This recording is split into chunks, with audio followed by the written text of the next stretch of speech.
మహోన్నతిని చాటుగా నివసించేవాడే, సర్వశక్తి నీడను విశ్రమించేవాడు. ఆయనే నాకు ఆశ్రయము, కోట, దేవుడని చెప్పుచున్నాను. దావీదు చెబుతున్నాడు. ఎవరంటే ఏమంటే మహోన్నతుడు అని ఇక్కడ ఇద్దరు వ్యక్తులు ఉన్నారు. 91 సర్వశక్తిమంతుడు, మహోన్నతిని చాటును నివసించేవాడే, సర్వశక్తిని నీడను విశ్రమించేవాడు. ఆయనే నాకు ఆశ్రయము, నా కోట, నేను నమ్ముకును నా దేవుడని నేను యెహోవాను గురించి చెప్పుచున్నాను. ఇక్కడ 3 వ్యక్తులు కనపడుతున్నారు. ఒకడు మహోన్నతుడు, ఒకడు సర్వశక్తుడు, ఒకడు దేవుడు. ఇద్దరు దావీదు అనుభవం నుంచి 3 వ్యక్తులని తండ్రి, కుమార, పరిశుద్ధాత్మ దేవుడి గురించి మాట్లాడుతున్నారు. అంటే ఈ 3 ఒకరై ఉన్నారని, ప్రభుత్వమై ఉన్నారని, ఈ యొక్క 3 దావీదు తన యొక్క ఆరాధనలో మైమరిపించేవాడు. ఏకాంత స్థలంలోకి వెళ్ళి, ఏకాంత ప్రదేశంలోకి వెళ్ళి, తన కుటుంబీకులు ఎవరు పట్టించుకుపోయినా, తన కుటుంబంలో ఎవరు కూడా అతను చూడకపోయినా, దావీదు దేవుడు చూస్తున్నాడని, మహోన్నతుడు చూస్తున్నాడని, సర్వశక్తిమంతుడు తన నీడను చూస్తున్నాడని ఆ ఏకాంత స్థలంలోకి వెళ్ళి దేవుడిని ఆరాధన చేసుకుంటూ ఉండేవాడు. దేవుడిని ప్రార్థించుకుంటూ ఉండేవాడు. దేవుడిని మహిమపరుచుకుంటూ ఉండేవాడు. అందుకే అతను అంటాడు, వేటకాని ఊరిలో నుండి ఆయనను తప్పించాను. ఎందుకు అంతగా అంత తప్పిస్తున్నాడంటే, ఆ వేటకాని ఊరిలో నుండి, అంటే వేటగాడు తన చేతిలో నుండి జింక తప్పించుకున్నట్లుగా, అంటే ఆ వేటగాడు ఆ జింకను వేటాడుతున్నప్పుడు ఆ జింక దొరికేస్తుంది అన్న సందర్భంలో కూడా అది ఏం చేస్తుందంటే తప్పించుకుంటాది. ఒక్కొక్కసారి సాతానుకు మనము అప్పగించుకున్నప్పుడు, సాతాను మనను వద్దపరుచుకున్నప్పుడు, సాతాను మనను తన కబంధ హస్తాల్లో బంధించుకున్నప్పుడు, వీడి జీవితం అయిపోయిందంట, వీడి జీవితం మాట్లాడిపోయిందా, వీడు లెవలేడంటా, ఇక్కడ క్లోజ్ అయిపోయిందా అన్నప్పుడు కూడా నువ్వు ఎక్కడంటే ఆ మొరపెట్టినప్పుడు అంట, ఇరుకులో మొరపెట్టినప్పుడు దేవుడు నీకు విశాలతను అనుగ్రహిస్తాడు. దావీదు ఎన్నో కీర్తనలు రాస్తాడంట. ఇవన్నీ కూడా యాత్ర కీర్తనలు, తన ఆరాధన కీర్తనలు, తన ప్రార్థన గేయాలుగా ఈ కీర్తనలు రాస్తూ ఉన్నాడు. అయితే దావీదు గురించి మరి ఎంత చెప్పుకున్నా మనకు తక్కువే ఉంటుంది. ఎందుకంటే అతడు తన హృదయానుసారమైన వ్యక్తి, అతడు నా హృదయానుసారుడు. ఎంతగా దేవుడు దావీదుని ప్రేమిస్తున్నాడు, దావీదు ఎంతగా దేవుడిని ప్రేమిస్తున్నాడో ఈ కీర్తనలు చదువుతుంటే మనకు తెలుస్తూ ఉంటాయి. ఎందుకంటే అంతగా ప్రేమించాడు కనుక దావీదు దేవుడిని ఆ పెంట మీద ఉన్న వాడిని, తృణీకరించబడ్డ వాడిని, ఎవరో పట్టించుకోకుండా వెలివేయబడబడ్డ వాడిని, కుమారుల్లో కూడా చేతుల్లో కూడా వెలివేయబడి ఆ కొంచెం సురను మేపుకుంటూ ఆ కొండలోనో ఆ బండలోనో అక్కడక్కడ చెట్టు నీడలో ఏ నీడ లేనప్పుడు ఆ చెట్టు నీడలో ఉండి ఎండకు ఏంటి ఓడకు తెలిసి ఆ పరిస్థితులు కూడా ఉన్న వాడిని దేవుడు చూశాడంట. దేవుడు అతను ఎందుకు చూశాడంటే అతనిలో ఉన్న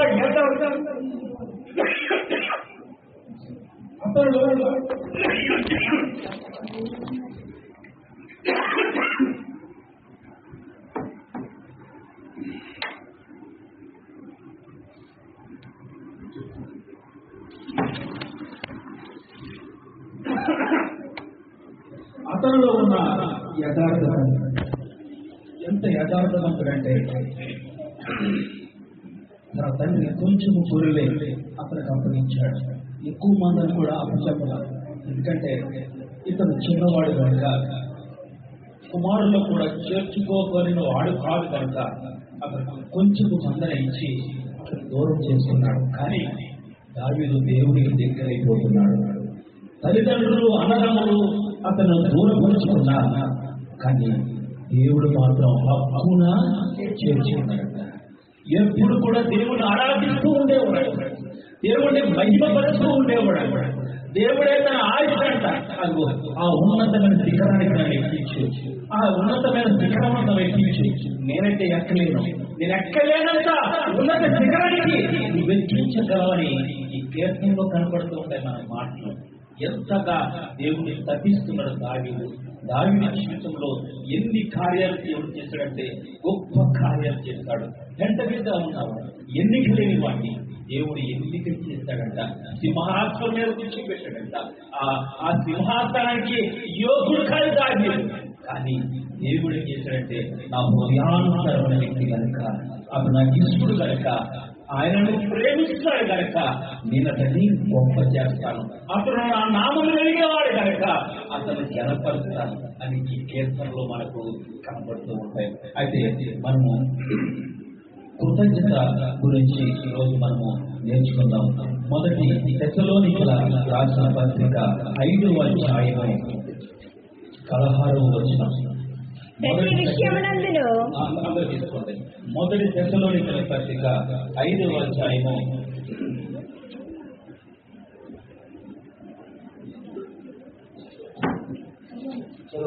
ప్రతి విషయమునందును కృతజ్ఞతాస్తుతులు చెల్లించుడి, ఇలాగు చేయుట యేసుక్రీస్తునందు ఈ విషయములో దేవుని చిత్తము. ఆత్మను అర్పకుడి, ప్రవచించుటను నిర్లక్ష్యమును చేయకుడి, సమస్తమును పరీక్షించి మేలైన దానిని చేపట్టుడి.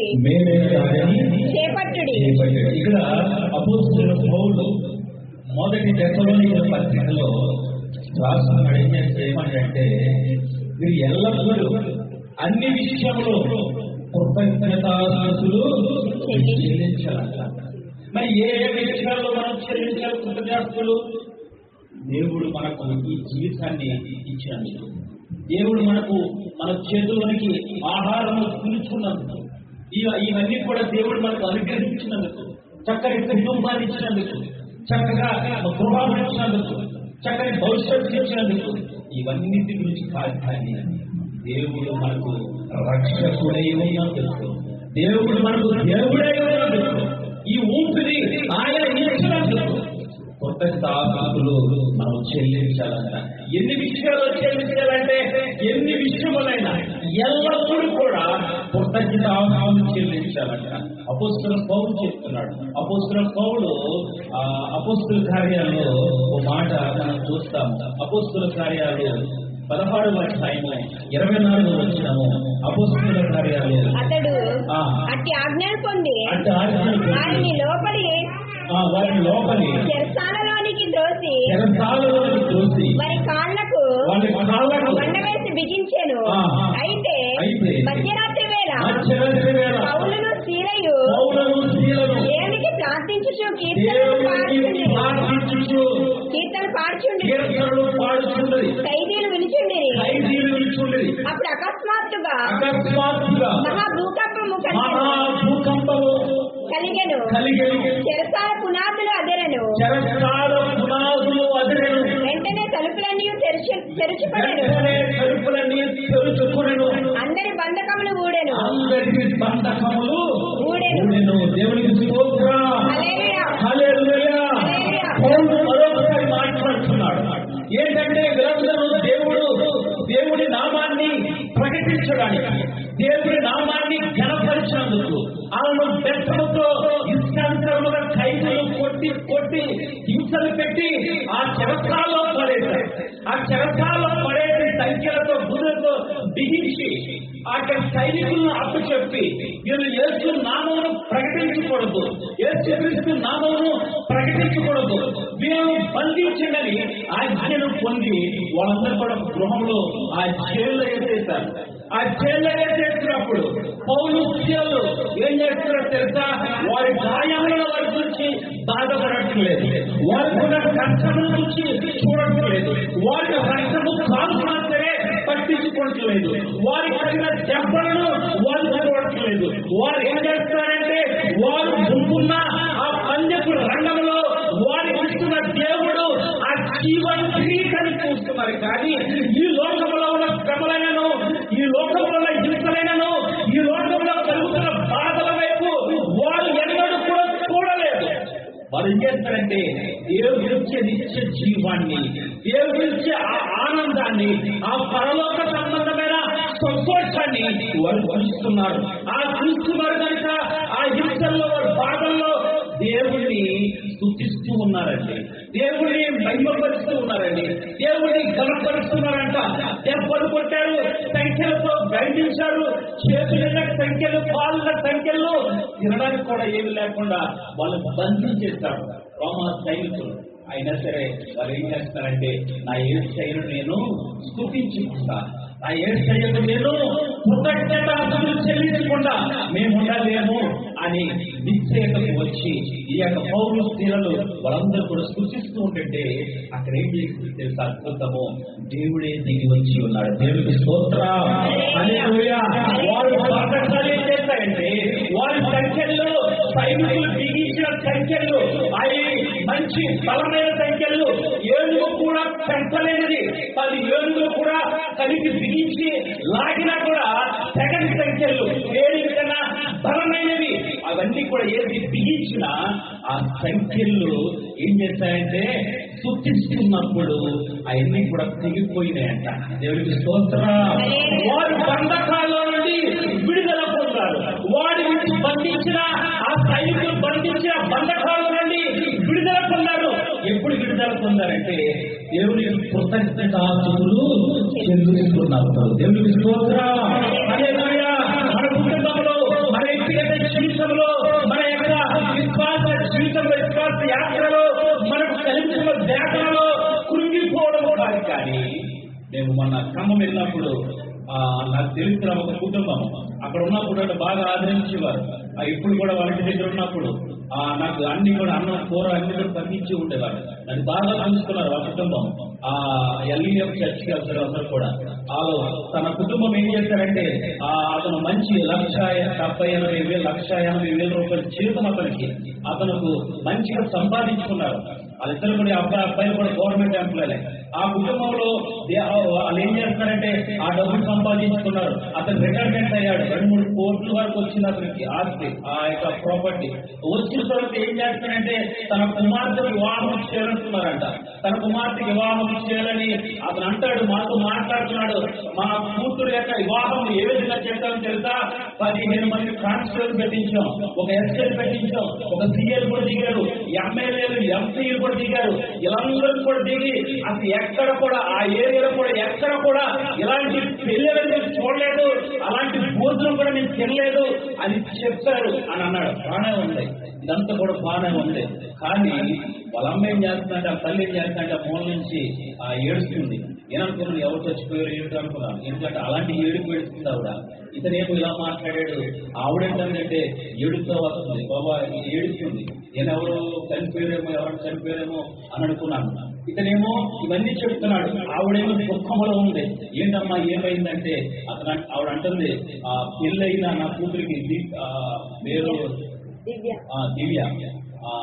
నా కూతురికి పెళ్ళయింది. ఎన్నో 50 లక్షలు ఖర్చు పెట్టి పెళ్లి చేస్తాం. ఓన్లీ పెళ్లి ఖర్చు 50 లక్షలు. ఎక్కడ కూడా జరగని విధంగా జరిగించాం. కానీ 9 నెలలు ఉండేసరికి 9 నెలలు వచ్చేసరికి ఆ పెళ్లి కుమారుడు అల్లుడు చనిపోయాడంట, కరోనాతో చనిపోయాడంట. అప్పుడు అనుకున్నాను నేను, ఇంత మందిని పిలిచావు కదా, ఇంతమందికి నువ్వు ఆతిథ్యం ఇచ్చావు కదా, ఇంతమంది అధికారులను అంత ప్రధానంగా పిలిచావు కదా, కానీ నా దేవుని నీవు పిలవలేకపోయావు, నా దేవుడు అక్కడ రాలేకపోయాడు కనుక ఆ వివాహంలో ఏమందంటే కొరత కలిగింది. అది కానీ ఆ వివాహంలో యేసుక్రీస్తు ప్రభుల వారు తన శిష్యులను పట్టుకుని వచ్చి ఆ వివాహంలో చేరాడు కనుక ఆ వివాహంలో ఏం చేసిందంటే సంతృప్తి కలిగింది, ఆ మధురముగా మార్చబడింది, నీరును ద్రాక్షారసముగా మార్చేస్తాడు దేవుడు. మన జీవితాలు కూడా ఆ విధంగా మార్చగలవాడు. నేను ప్రకటిస్తున్న నజరేయుడైన యేసుక్రీస్తు ప్రభుల వారు. దేవునికి స్తోత్రం. హల్లెలూయా. 50 లక్షలు ఖర్చు పెట్టాను, ఎన్నో లక్షలు నేను డబ్బంతా కూడా ఇసిరేవాడిని, కట్టలు ఇచ్చడమే అని చెప్తున్నాడు. కానీ వాళ్ళు అంటున్నారు అల్లుడిని పోగొట్టేస్తున్నారు. దేవుడు లేడండి వాళ్ళ దగ్గర, దేవుడు ఏమాత్రం లేడు. చర్చికి వెళ్తారు, అన్ని చేస్తారు. ఆవిడేమంటారు తెలుసా, చిన్న తెలంగాణ యాసలో మాట్లాడతారు ఫ్లాగ్ లో చిన్న ఇంత నేను చూసాను సేవకులకి అదో అర్థం చేస్తాను, కానీ దేవుడు నాకు అన్యాయం చేసేసాడు అంటారు. కానీ ఆ వివాహం జరగడము దేవుని చిత్తము కాదు. నేను చాలా మంది చెప్పాను, ఈ వివాహం జరగడం దేవుని చిత్తము కాదు. వాళ్ళు విడిపోతారని చెప్పిన స్వార్థంతోనూ అహంకారంతోనూ చాలా మంది వివాహం చేస్తున్నారు. వాళ్ళు విడిపోయారు. వాళ్ళ పెళ్లి కూడా నేను ఎలా వెళ్ళిపోయాను. నా కళ్ళ ముందేమై ఉన్నాయి. ఆ వివాహం నాకు చెప్పారు, నేనైతే చెప్పాను నేను రాలేకపోతున్నాను. అది ఇష్టం లేదన్నా సరే, అది దేవుని చిత్తము కాదన్నా సరే బలవంతంగా వాళ్ళు చేశారు. కానీ ఆ వివాహంలో ఏం చేసిందంటే కొరత అనేది వచ్చేసింది. కొరత అనేది వచ్చేసింది. దేవుడికి వ్యతిరేకంగా కుటుంబం మారిపోయింది. దేవుడు నాలుగు చంపేస్తాడు అంటున్నావు. దేవుడు నాకు అన్యాయము చేసేస్తాడు అని దేవుడే చేస్తుందండి. అప్పుడు నేను అనుకున్నాను, ఆవిడకి ఏం చెప్పినా అక్కడ ఆ సందర్భంలో ఆవిడకి ఎక్కదు. ఏం చెప్పినా సరే వాళ్ళకి పనిచేయదు. ఆవిడ పనిచేయదు. ఇంటెన్షన్స్ ఎలాంటి తప్పించుకుంటుంది. అలాంటి ఏం చెప్తాము, దేవుడిని దూషిస్తుంది, దేవుడిని తిడుతుంది. కానీ ఇది దేవుని చిత్తమా కాదా, ఆ వివాహము దేవుని చిత్తమా కాదా అని ఒక సేవకుని కూడా అడగకుండా సంప్రదించకుండా దొరికింది కదా అని ఆ వివాహంలోకి సొంత నిర్ణయాలు తీసుకుని వెళ్ళిపోయారు. అల్లుడికి బాగుంటుంది, కూతురికి బెంగళూరు లెక్క మళ్ళీ పంపించేశారు. ఆవిడ ఆ అమ్మాయి కూడా డిప్రెషన్ కి వెళ్ళిపోతుంది. 50 లక్షలు అంట ఓన్లీ పెళ్లి ఖర్చు. కట్నం కూడా 25 లక్షలు ఇచ్చారు. వాళ్ళ పొలాలు చాలా ఉంటాయి, చాలా ఖర్చు పెట్టారు. కానీ ఏమాత్రం ప్రయోజనం లేదండి అని దేవుడి చిత్తమేమైందో మనం ఒక్కసారి ఎరిగి ఉండాలి. దేవుడి చిత్తమా కాదా, ఇది దేవుడి ఉద్దేశమా కాదా, ఇది దేవుడు తన కార్యాన్ని చదవపెడతాడా కాదా. ఒకవేళ దేవుడి చిత్తము కాకపోతే నువ్వేం చేయాలి? దేవుడి యొక్క మోకరించి, ప్రభువా ఇదిగో ఈ అవకాశం నాకు వచ్చింది కదా, ఈ విషయంలో సహాయం చేయాలి ఆయన అని నువ్వు ప్రార్థించాలి. వాళ్ళకి ఎక్కడైతే డబ్బు ఉంటుందో, ఎక్కడైతే ఎవరి దగ్గరైతే డబ్బు సమృద్ధిగా ఉంటుందో వాళ్ళు దేవుడికి దగ్గరగా ఉండలేరు. వాళ్ళ డబ్బు వాళ్ళ అహంకారం చూపిస్తుంది. డబ్బు వాళ్ళని సోమరపోతులుగా చేస్తుంది. డబ్బు దేవుని వైపు వెలను కూడా చేసేస్తుంది. అదే తగు మాత్రం డబ్బు ఉంటే వాళ్ళు ప్రభు ఎద్దకు వచ్చేవారేమో. ఆ కట్నానికి కూడా సరిపోని డబ్బు ఉంటే ప్రభు మాకు సహాయం చేయి, ఆ కట్నం ఇవ్వాలి, ఆ భోజనం పెట్టడానికి డబ్బులు కావాలని ప్రార్థించేవారేమో. ఆ ప్రార్థించినప్పుడైనా ఇలా జరుగుతుందని ఏదో ఒక సేవకుల ద్వారా మాట్లాడేవారేమో. వాళ్ళకి విస్తారమైన డబ్బులు కనుక, విస్తారమైన ధనం ఉన్న కనుక వారు ఆ విచారంలో, ఆ ధన విచారంలో కలిగి వారి శాపం తెచ్చుకున్నారు. దేవుడి చిత్తాన్ని ఎరగలేదు. వాళ్ళు ఏం చేస్తున్నారంటే దేవుడికి కొత్త చిత్తాస్తులు కాదు కదా, దేవుడిని తిట్టే వారిగా ఉన్నారు. దేవుడికి స్తోత్రం, హల్లెలూయా, హల్లెలూయా. వాళ్ళ కుటుంబము పాడైపోయింది. అందులో వాళ్ళ జీవితాలు పాడైపోతున్నాయి. వాళ్ళ ఇంట్లో అంతా కూడా దుఃఖమే. వాళ్ళ ఇంట్లో అంతా కూడా దుఃఖమే. నారాయణ అంకుల్ అతను అంటాడు, మా జీవితాలు ఎలా ఉన్నాయో అలా జరిగిపోతే బాబు మేము ఏం చేస్తాం, అంటే మా బతుకు చెప్తే ఎంత డబ్బు ఉన్నాయో ఉంది, పొలాలు ఉన్నాయి, 2 కొడుకులు ఎంపలైలే, రిటైర్ పెట్టాను. రిటైర్మెంట్ అయినా ఆ పెన్షనే 60,000 వస్తుందండి అతనికి. కానీ ఏమాత్రం దేవుడు మేము చూడలేదంటే, ఈ రోజున ఈ ఊపిరి ఉందంటే అది దేవుని కృపను నువ్వు గర్వపడాలి. ఈ రోజున నువ్వు చేస్తూ ఒక ముద్ద తింటున్నావంటే అయ్యా నీ కృపనైనా ఆయన స్థుతించాలి. అదే నీకు ఆయుష్ను ఇస్తుంది. దేవుడికి స్తోత్రం, హల్లెలూయా. నువ్వు దేవుడి వైపు చూడకుండా, దేవుడితో పట్టించుకోకుండా నీ ఇష్ట ప్రకారం కానీ, నీ యొక్క సొంత నిర్ణయాలు కానీ నువ్వు తీసుకుంటే దేవుడిని పట్టి మర్చిపోవాలి. ఏదో రోజు నీకు తృప్తి వేస్తాడు. దేవుని కనుదృష్టి నీ వైపు ఉండదు. దేవుని కనుదృష్టి నీ మీద ఉండదు. నువ్వు ఎలా పెడతావంటే ఇటు అటు తిరుగుతూ ఉంటావు. ఏదో రోజు శాపానికి దొరుకుతావు. పట్టికలు వాటిని ఏంటంటే లలిత వేస్తా ఉంటాడు. ఈ బయట దినాల్లో మనం ఉన్నాం కనుక కృతజ్ఞతాస్తుల్లో ఉన్న శక్తి, కృతజ్ఞతాస్తుల్లో ఉన్న బలము ఎప్పుడైతే పౌరుషాలు ఆ కలిగిన బాధల్లో ఆ బాధను బట్టి కానీ దేవుడి కృతజ్ఞతాస్తులు ఎప్పుడైతే చేస్తున్నారో వారికి బంధించిన ఆ బంధకాల్లో నుండి విడుదల పొందారు. వారి సంఖ్యలు తెగిపోయింది అంట, వారికి ఉన్న గోడలు బద్దలైపోయి అంట. భూకంపమే వచ్చేసిందంట. ఎక్కడా కృతజ్ఞతాస్తుతులు చెల్లిస్తున్న స్థలంలో. దేవుడికి స్తోత్రం, హల్లెలూయా. మనం కృతజ్ఞతాస్తుతులు చెల్లిస్తున్నామా లేదా? యేసు ప్రభు కృతజ్ఞతాస్తుతులు చెల్లిస్తారా లేదా అని చూస్తున్నాడంట. లూకా సువార్త 17వ అధ్యాయం 17వ వచనం అందరూ కూడా చూడండి, తెరవండి. లూకా సువార్త 17వ అధ్యాయం 17వ వచనం. అందుకు యేసు 10 మంది శుద్ధులైరి కారా ఎక్కడ ఈ అన్యుడు తప్ప దేవుని మహిమపరచుటకు తిరిగి వచ్చిన వాడెవడు నువ్వు ఆగుపడలేదా అని చెప్పి నువ్వు లేచి పొమ్ము నీ విశ్వాసము నిన్ను స్వస్థపరచునని వానితో చెప్పెను. ఇక్కడ ఈ అధ్యాయంలో 16వ అధ్యాయం 17వ అధ్యాయం 17వ వచనంలో ఇక ఏం చేస్తారంటే 10 మంది కుష్ఠరోగులు మనకు కనపడతారు. ఈ 10 మంది కుష్ఠరోగులు ప్రభు మాట చొప్పున వెళ్ళి మీరు వెళ్ళండి అని పంపిస్తూ ఉంటారు. వాళ్ళు వెళ్తున్న దారిలోనే వాళ్ళకి ఏం చేస్తుంది? స్వస్థత కలిగింది. ఆ స్వస్థత కలిగినప్పుడు ఈ 9 మంది ఉన్నారు చూడండి. ఈ 9 మంది కూడా అంతకాలం కుష్ఠరోగులు ఎక్కడ పెడతారంటే ఊరు చివర, ఊరు బయట ఆ జన సమూహము వైపు కాదు కానీ బయట పాడవేస్తారు. ఈ బయట పాడవేస్తారు. ఈ 9 మంది ఇంకా ఎలా ఉన్నారంటే ఈ లోకపు ఆశలు వాళ్ళు ఉన్నారండి. ఈ లోకపు ఆశలు ఇంకా తీర్చుకోవాలని తప్పిస్తున్నారు. అందుకే వీళ్ళందరూ కూడా ఏం చేశారు? 9 మంది ఆ రోగము బాగుపడగానే వీళ్ళు ఎక్కడికో పోయారు. వాళ్ళకి ఇష్టానుసరమైన స్థలాలకు పారిపోయారు. ఇంతకాలం చూస్తూ ఉన్నారు కదా, అంత ఆ యొక్క భయంకర పాపములు చేయడానికి పారిపోయారు. కానీ ఒక్కడు అతనికి ఎవరు లేరని కాదు, కుటుంబం ఉంది, భార్య ఉంది, పిల్లలు ఉన్నారు, బంధువులు ఉన్నారు, అందరూ ఉన్నారు. కానీ నన్ను బాగు చేసిన వాడి దగ్గరికి వెళ్తే, నన్ను స్వస్థపరిచిన వాడి దగ్గరికి వెళ్ళి ఆయనకు మొక్కుతాను, ఆయనకు నేను నమస్కరిస్తాను, ఆయనకు కృతజ్ఞతలు చెల్లిస్తాను. ఎందుకంటే నేను నా జీవితాన్ని మార్చిన వాడు ఆయన, నా బ్రతుకుని మార్చిన వాడు ఆయన. నేను ఆయన దగ్గరికి వెళ్తాను. ఆయన దగ్గరికి వెళ్ళి ప్రభువా ఇదిగో నేను స్వస్థత పొందున్నానయ్యా, అదిగో ఇంతకాలం ఊరు బయట ఉన్నాను కానీ నన్ను వెలుపడ లేకుండా నా కుటుంబంలోకి పంపిస్తున్నాం, నీకు వందనాలయ్యా చెప్పుకోవడానికి ఆ ఒక్కడు వచ్చాడంట.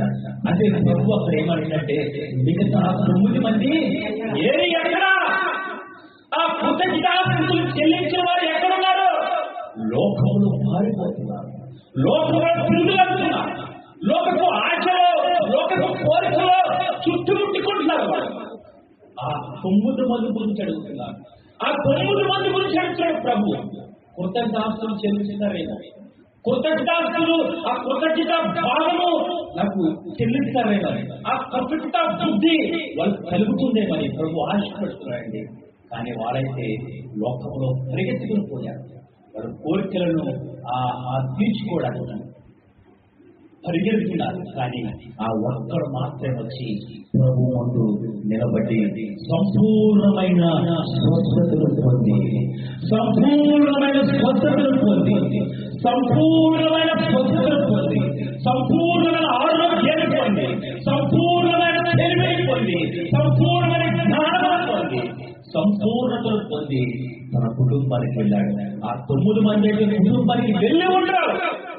వాళ్ళ లోకంలో అటు ఇటు తిరుగుతుంటూ, కొట్లాడుకుంటూ, పాపాలకు పడి కొట్టుమిటికలు ఆడుతుంటూ వెళ్తుంటారు. కానీ వారి కుటుంబాలకైతే వెళ్ళరు, సంపూర్ణ స్వస్థత వాళ్ళకి రాలేదు.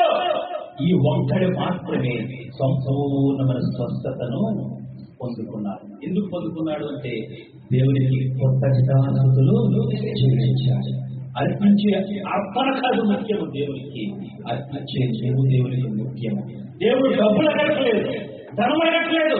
రోజున రకరకాలమైన బోధలు వచ్చేసి విశ్వాసులు పాడు చేసేస్తున్నాయి. డబ్బు కాదు ముఖ్యము. ఈ రోజున నీకు విశ్వాసము ముఖ్యము దేవునికి, నీవు ముఖ్యము దేవునికి. ఈ రోజున డబ్బు ఈ రోజు నీ దగ్గర ఉంటుంది, నా దగ్గర ఉంటుంది, నీ దగ్గర నా దగ్గర ఉండదు.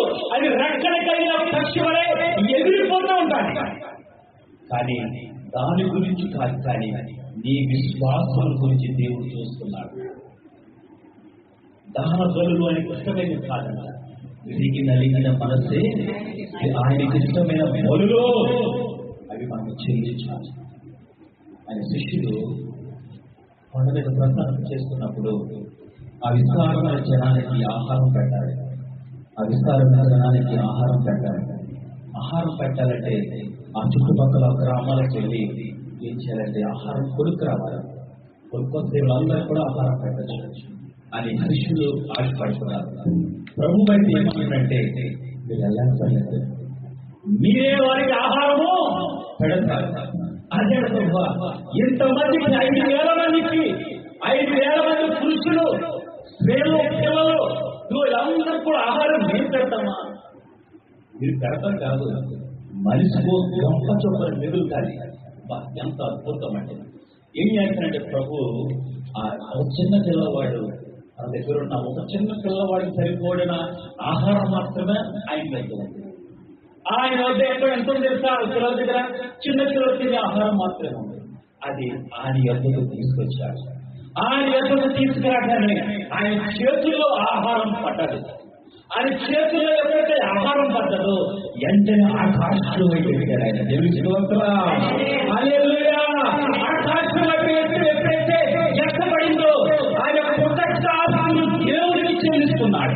కృతజ్ఞతాస్తులు దేవుడికి ఎప్పుడైతే చెల్లిస్తున్నాడో ఆ ఆహారం ఏమైందంటే 5,000 మందికి సరిపోడగా తృప్తిగా తినగా మిగిలిన ఆహారముగా మార్చబడి ఆ 5,000 మంది పురుషులు తినగా కూడా ఇంకా విస్తారమైన ఆహారం మిగిలిందంట. ఎక్కడ అంటే కొంచెములోనే. నేను ఒకసారి ఒక గ్రామంలో వాక్యం చెప్పడానికి కుటుంబాన్ని దర్శించడానికి వెళ్తే వాళ్ళ దగ్గర ఏమీ లేదండి. ఏమీ లేని నిస్ప్రాయులు వాళ్ళ దగ్గర. నేనంటే కానుక తీసుకోను, ఎవరి దగ్గర తీసుకోను. కానుక అనేది నేను మాట్లాడను, దర్శనం మాట్లాడము, దాని గురించి సంబంధం లేదు నాకు. దేవుడు నాకు ఇచ్చిన దాన్ని దర్శనం బట్టి నేను నడుచుకుంటూ పరుగులు పెట్టుకుంటూ వెళ్తున్నా. ఈ కానుకలు అర్పణలు వేరే నాకు సంబంధమే లేదు. నాకు దేవుడే ముఖ్యము. ఆయన పరిచర్య, ఆయన సువార్త ఈ భూమి మీద ఎవరైనా చెప్పొచ్చు, నువ్వు చెప్పొచ్చు, నేను చెప్పొచ్చు. క్రీస్తు రక్తం చేత కడగబడిన ఎవరైనా సరే యేసు క్రీస్తు దేవుడని ఏకకంఠంతో చెప్పొచ్చు. ఆ కృప దేవుడు అందరికీ ఇచ్చాడు. నేను ఆ యొక్క దర్శనమును పొందుకొని కుటుంబాన్ని దర్శించడానికి వెళ్తే ఆ కుటుంబంలో ఏమీ లేదండి. ఒక హాఫ్ ప్లేట్ బియ్యం కూడా లేవు, ఏమీ లేవు. గంజి తాగుతున్నారు వాళ్ళు, ఏమీ లేవు. అలాంటి నన్ను చూసి కంగారు పడిపోతున్నారు. ఏమి ఇవ్వాలో ఏం తీసుకుంటారు కదా. ఒక కనీసం ఒక టీ కూడా ఇవ్వడానుకోలేదు. నాకు దేవుడు చూపిస్తున్నాడు, వాళ్ళ దగ్గరికి వెళ్ళి నువ్వు వాళ్ళ బియ్యం పెట్టి మీద చేయొచ్చు, ప్రార్థన చేయి. వాళ్ళకున్న వారి చేతులకు ప్రార్థన చేయి. నేను విస్తారమైన ఆహారాన్ని, విస్తారమైన ధనమును వారికి ఇస్తానంటున్నాడు ప్రభు. ఇదే ప్రభు. మరి వాళ్ళు ఏ విధంగా విశ్వాసాలంటే లేదు, నువ్వు ఏదైనా సరే వారి గృహంలోనికి వెళ్ళి నీ అడుగులు పెట్టు, నీతో పాటు నేను వస్తున్నానని నా ప్రభు మాట్లాడుతున్నప్పుడు నేను వెళ్ళి ఆ గృహంలోనికి అడుగుపెట్టి ప్రార్థన చేస్తున్నప్పుడు వాళ్ళు ఏడుస్తున్నారు. ఏంటమ్మా ఏడుస్తున్నారంటే, ఈ కనీసం ఒక బియ్యం కూడా మా దగ్గర లేదండి. ఇదిగో ఇన్ని బియ్యం మాత్రమే ఉన్నాయి. ఏదో పక్కన వాళ్ళు తెచ్చుకొని పనికెళ్తే పనికెళ్ళడానికి కూడా ఏం పనులు లేవండి, కొంచెం మాత్రమే ఉన్నాయి అని కంగారు పడిపోతున్నప్పుడు ఆ కొంచెమైతే అమ్మ, ఆ కొంచెమే తీసుకురా అని వాటి బియ్యం పెట్టి మీద ఆ కవర్లో ఉన్నాయి, సకానికి ఉన్నాయి. 3 ఉన్నారు వాళ్ళ పిల్లలు, పెద్దవాళ్ళే, చిన్నపిల్లలు కూడా కాదు. ఎవడు కూడా పెద్ద ఆవిడే, చిన్నవాడు కాదు. భర్త లేడు, 3 పిల్లలు పెట్టి బతుకుతుంది. ఆ బియ్యం పెట్టి మీద చేసి ప్రార్థన చేస్తారు. ప్రభు నాకు ఎలా ఇస్తావు నాకైతే తెలియదు, నువ్వైతే ప్రార్థన చేయమన్నావు, విస్తారంగా నింపుతానన్నావు, నాకైతే తెలియదు. నీ పని చేసి రావడమే నా పని, మరి ఏ విధంగా చేస్తావో నాకు తెలియదని ప్రార్థన చేసి వచ్చేసాను. 2 రోజులైన తర్వాత ఎవరో వచ్చి వాళ్ళకి 2 బస్తాలు బియ్యము స్పాన్సర్ చేశారంట. దేవుని స్తోత్రం. టీవీ కంపెనీ వాళ్ళు, టీవీ ఛానల్ వాళ్ళు తీసుకెళ్లి వాళ్ళకి 3 లక్షల రూపాయలు స్పాన్సర్ చేశారంట. దేవుని స్తోత్రం. నా గొప్ప కాదు, కానీ నా దేవుని ఇచ్చేయడమే నాకు గొప్ప. ఆ కుటుంబం ఏం చేస్తుందంటే ఆ ఉన్న బియ్యం బట్టి ఆ కొంచెం బట్టి దాచుకుని భయపడలేదు. ఆ కొంచెమే ఆ ప్రభువుకి నాకు కూడా ఇవ్వలేదు. కృతజ్ఞతాస్తులు చెల్లించారు, ప్రభువుకి చెల్లించారు, ప్రభువుకి చెల్లించుకున్నారు. ఆ బియ్యం పెట్టిని చెయ్యండి ప్రభువా, ఈ ఆహారాన్ని దీవించండి, ఆశీర్వదించండి ప్రభువా, వీళ్ళకి సమృద్ధిని ఇవ్వండి ప్రభు అని ప్రార్థించినప్పుడు, ఆశీర్వదించినప్పుడు, కృతజ్ఞతలు చెల్లిస్తున్నప్పుడు వాళ్ళైతే ప్రార్థన కార్యం ఏడుస్తున్నారండి. వాళ్ళు ఆ బియ్యం పెట్టి మీద కన్నీరు పడిపోయి నేను నాకైతే దుఃఖం నేనేదైనా సహాయం చేద్దామనుకుంటే నువ్వు కాదు చేయాల్సిన వాడు, నేను చేస్తానంటున్నాడు ప్రభు. ఒకవేళ నేనేమైనా డబ్బు తీసి ఇద్దామంటే నువ్వు ఇవ్వద్దు, నేను చేస్తాను. నా కార్యములు ఎలా ఉంటాయంటే నా ప్రజలను, ఇశ్రాయేలు ప్రజలను ఆరిన నేల మీద నేను నడిపించిన దేవుడు అంటాడు నా దేవుడు. ఎందుకంటే ఆరిన సముద్రాన్ని 2 పాయలు చేయడం గొప్ప, దాంట్లో నుంచి ఒక రోడ్డు ఇంకా గొప్ప. దాని మీద నుండి ఇశ్రాయేలు ప్రజలను, తనకి ఇష్టమైన బిడ్డలను, ఆయనకి ఇష్టమైన జనాంగాన్ని నడిపించడానికి గొప్ప. అట్టి గొప్ప దేవుడు అంటున్నాడు, నువ్వు కాదు వాళ్ళకి సహాయం చేయండి, నేను చేస్తాను. నేను చేస్తే ఎలా ఉంటాడో, ఎంత సమృద్ధి ఉండదో నువ్వు చూడన్నారు. ఆ తర్వాత ఫోన్ చేసి చెప్పారు, అయ్యా ఇదిగో మాకు ఇంత వచ్చింది, మాకు జీవించి ఒక 6 నెలల వరకు ఈ యొక్క దయ్యం సరిపోతాయి, ఇదిగో ఇంత డబ్బు మాకు వచ్చింది, వందనాలయ్యా.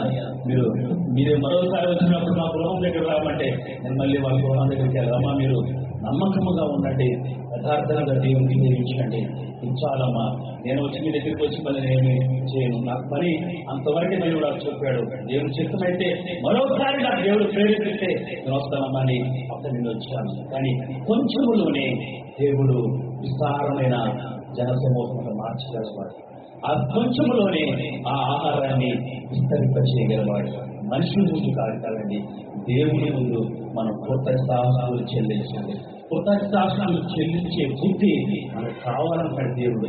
అటు బుద్ధి మనకుంటే నిత్యము కొంచెములైనా మనం కృతజ్ఞతాస్తులు చెల్లించాలి. మంచి విశ్వాసము మనకున్నది, దేవుడికి స్థితి ఇచ్చాడని మనం కృతజ్ఞతాస్తులు చెల్లించాలి. ఇటు ఆరోగ్యాన్ని ఇచ్చాడండి, ఇటు బాధలో నుండి విడిపించాడని, ఇటు శ్రమల్లో నుండి విడిపించాడని, ఈరోజు ఊపిరి తీసుకుంటానని, ఊపిరి తీసుకోవడానికి కూడా ఆ కృప ఇచ్చాడని దేవానికి స్తోత్రం అని ప్రభువు చెప్పాలి. మనం ఆహారం తినేటప్పుడు కూడా ఈ ఆహారం మార్చినందుకు నేను కష్టం కాదు, అయితే నేను శ్రమపడి ఈ ఆహారాన్ని సంపాదించుకోలేదు, నీ కృప ఉండడం ద్వారా ఈ ఆహారం నాకు వచ్చిందని నువ్వు కృతజ్ఞతాస్తులు చెల్లించాలి. అట్టి కృతజ్ఞతాస్తులు చెల్లించాలని ప్రభువు ఆశపడుతున్నాడు. యెషయా 57:18 కృతజ్ఞతా బుద్ధి మనం కలిగి ఉండాలని మాట్లాడుతున్నాడు. యెషయా 57:18 నేను వారి ప్రవర్తనను చూచి తిని వారిని స్వస్థపరచుదును, వారిని నడిపించును, వారిలో దుఃఖించి వారిని ఓదార్చుదును, వారిలో కృతజ్ఞతా బుద్ధి పుట్టించుచు దూరస్తులకును సమీపస్తులకును సమాధానమని చెప్పి నేనే వారిని స్వస్థపరచుదనని యెహోవా సెలవిచ్చుచున్నాడు. అంటే కృతజ్ఞతా బుద్ధి నేను పుట్టిస్తానంట అని ప్రభు అంటున్నాడు. ఆ బుద్ధి పుట్టించినప్పుడు మనము దేవునికి కృతజ్ఞతాస్తులు చెల్లిస్తామంట. దావీదు తన జీవితంలో కీర్తన 104, 101, 116, 17లో ఈ కృతజ్ఞతాస్తుల గురించి మాట్లాడుతూ ఉంటాడు. దావీదు ఎక్కువగా దేవుణ్ణి స్తుతిస్తూ ఉండేవాడు. అందుకే నేను ముందు దావీదు గురించి మాట్లాడి ఈ యొక్క అంశంలోకి వచ్చాను. దావీదు ఎక్కువ తన జీవితంలో దేవుణ్ణి స్తుతిస్తూ ఉండేవాడు, కృతజ్ఞతాస్తులు చెల్లించి ఉండేవాడు. కనుక తన జీవితం ఏ విధంగా మార్చబడిందంటే, ఇదిగో ఎన్నిక లేనివాడు ఎన్నిక చేయబడ్డవాడు, తృణీకరించబడ్డవాడు మూలకు కళాయిగా మార్చబడ్డాడు. సింహాసనం కాదు కదా, మూలమూలు చూడమే తప్ప దగ్గరికి కూడా వెళ్ళలేని దావీదు ఆ సింహాసనం మీద కూర్చుండబెట్టాడు. 9 పెద్దలతో, గొప్పవారితో, ప్రధానులతో ఆ ఉన్నతమైన శిఖరముల వైపు దావీదుని నడిపించాడు. ఎందుకు నడిపించాడంటే దేవునికి కృతజ్ఞత స్తుతులు చెల్లించడం ద్వారా, దేవుని నామాన్ని మహిమ పరచడం ద్వారా. ఆయన అంటున్నాడంటే నా నామాన్ని మహిమపరిస్తే నా మీద కూడా నేను మహిమపరుస్తావు. దేవుడికి స్తోత్రం. నా నామాన్ని నువ్వు మహిమపరిస్తే దేవుడి దగ్గర నువ్వు ఆయన నామాన్ని మహిమపరుస్తావు. అర్పణల ద్వారా, కానుకల ద్వారా, ఇంకేమైనా అదర్ యాక్టివిటీస్ ద్వారా ఏదో అన్ని కాదు, కానీ మీ హృదయాంతరంగంలో నుండి వస్తున్న స్తుతులే దేవుడికి స్తోత్రం. అర్పణలు కాదండి, కానుకలు కాదండి, దశమభాగాలు కాదండి. నీ హృదయాంతరంగంలో మొత్తకుడు ఒక అర్పణ, ఆ అర్పణ, ఆ నైవేద్యమును దేవుడికి అర్పించాలి. అదే దేవుడికి ఇష్టమైన బలి, ఇష్టమైన కృతజ్ఞతాస్తుతులు. అది నీ హృదయాంతరంగంలో నుండి రావాలని ప్రభు కోరుకుంటున్నాడు. కీర్తన 64:30లో దేవునికి ఘనత కలుగుతుందంట. కృతజ్ఞతాస్తుతులు చెల్లించడం ద్వారా దేవునికి ఘనత కలుగుతుందంట. దేవుడిని గణపరచు వారిని, నేనంటాడు ఆయన అంటాడు కదా, నన్ను గణపరచు వారిని తీసిరమ్మా, నన్ను గణపరచు వారిని నేను కూడా గణపరుస్తాను. ఇదిగో నా నామం ఎరిగిన వాడు కనుక నేను గొప్ప చేస్తాను. ఎందుకంటే నువ్వు నా నామాన్ని ఎరిగి నా నామాన్ని స్తుతిస్తున్నావు కనుక ఇదిగో నీ నామము, నీ పేరు ఎక్కడో మూల ఉండిపోయినా ఆ పేరు నేను ముందుకు తీసుకొస్తాను. నీ చదువు విషయంలో నువ్వు ఎక్కడో ఎక్కడిపోయినా నువ్వు చదువులో ముందుండి పెడతాను. నీ కుటుంబంలో ఎక్కడో అడగాడిపోయినా నీ కుటుంబంలో నిన్ను ముందుండి పెడతాను. నీ ఆత్మీయ జీవితంలో నువ్వు ఎక్కడో చివరున్నా నిన్ను ముందుండి పెడతాను. ఎందుకంటే నా నామాన్ని నువ్వు గణపరుస్తున్నావు కనుక, నా నామాన్ని గణపరుస్తున్నావు కనుక నీ నామాన్ని కూడా నేను గణపరుస్తాను. 2 కొరింథీ 4:13 అంటే దేవునికి మహిమ కలుగుతుందంట. కృతజ్ఞతాస్తుతుల ద్వారా దేవునికి మహిమ కలుగుతుందంట. 2 కొరింథీ 9:12 చేస్తుంటే పరిచర్య విస్తరిస్తుందంట. ఈ కృతజ్ఞతల్లో ఎన్నో అంశాలు ఉన్నాయి, సమయం లేదు కనుక ఈ మన పరిచర్య విస్తరిస్తుందంట. పరిచర్య అంటే మన చర్యను కూడా దేవుడు విస్తరింపచేస్తాడంట. మన చర్యలన్నీ కూడా దేవుడు ఎరిగిన వాడు కనుక వాటిని కూడా ఏం చేస్తాడంటే దేవుడు విస్తరింపచేస్తాడంట. దేవుడికి మహిమ కలుగుతుందంట, దేవుడికి ఘనత కలుగుతుందంట. కృతజ్ఞత భావం మనలో ఉంటే దేవుడు మన యొక్క స్థితిగతుల్ని మార్చగలవాడంట. మన బ్రతుకుల్ని మార్చగలవాడు.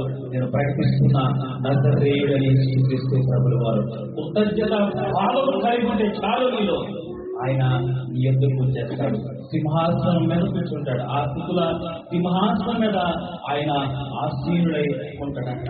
అట్టి భావాన్ని మనం కలిగి ఉండాలని, అట్టి స్థితులు చెల్లించేవారిగా, అట్టి అర్పణలు అర్పించేవారిగా, ఆయన నామాన్ని గణపరిచేవారిగా మనమందరం ఉండాలని నా ప్రభు ఆశపడుతున్నాడు కనుక ఆయన ఆశను మీరు తీరిస్తే, ఆయన దాహాన్ని మీరు తీరిస్తే, ఆయన లోకంలో దేని కొరకంటే దాహం కలిగిన తెలుసా? ఆయనకి అనేక మంది దాహాన్ని తీర్చాడు నా ప్రభువు. ఇది సమరయ్యకి దాహాన్ని తీర్చాడే, సంసోనుకి దాహం తీర్చాడే, ఇశ్రాయేలు ప్రజలకు దాహం తీర్చాడే, అనేక మంది దప్పికలు తీర్చిన దేవుడికి ఒక దప్పిక వేస్తుందంట. ఏ దప్పికంటే నీ కొరకు నా కొరకు ఆయన దప్పికున్నాడంట. ఆయన దప్పులు మనం తీరుస్తామా?